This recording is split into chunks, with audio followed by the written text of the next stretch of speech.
Salam dəyərli izləyicilər, mən Rahib Məmmədov. Kanalımda hər birinizi xoş gördük. Bugünkü dərsimizdə biz ingilis dilində phrasal verb silsiləsinə aid olan buckle up phrasal verbünü, Azərbaycan dilində desək, tərkibi feilini öyrənəcəyik. Əgər hazırsınızsa, başlayaq.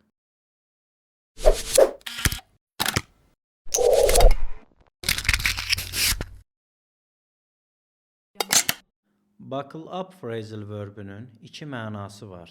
Birinci mənası, maşında, təyyarədə və s. kəməri bağlamaq deməkdir. Bu sözü daha yaxşı yadda saxlamaq üçün gəlin bir-iki cümlədə işlədək. Məsələn, don't forget to buckle up before you start driving.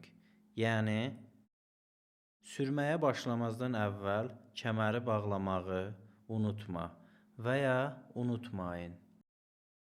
Digər bir nümunəyə baxaq. Məsələn, drivers must buckle up in the car. Yəni, sürücülər mütləq maşında kəməri bağlamalıdır.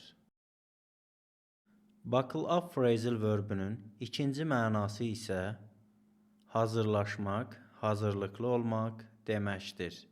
Belə desək, çətin, gərgin və ya maraqlı bir şey üçün mental olaraq hazırlaşmaq nəzərdə tutulur.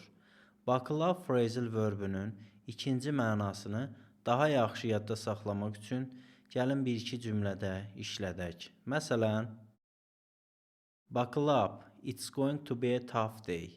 Yəni, hazırlaş, çətin bir gün olacaq. Digər bir nümunəyə baxaq. Məsələn, buckle up, the meeting might get intense. Yəni, hazırlıqlı ol, iclas gərgin keçə bilər. Və bu qədər dəyərli izləyicilər, video faydalı oldusa bəyənməyi və hələ də abunə deyilsinizsə abunə olmağı unutmayın. Yeni videolarda görüşmək ümidi ilə sağ olun.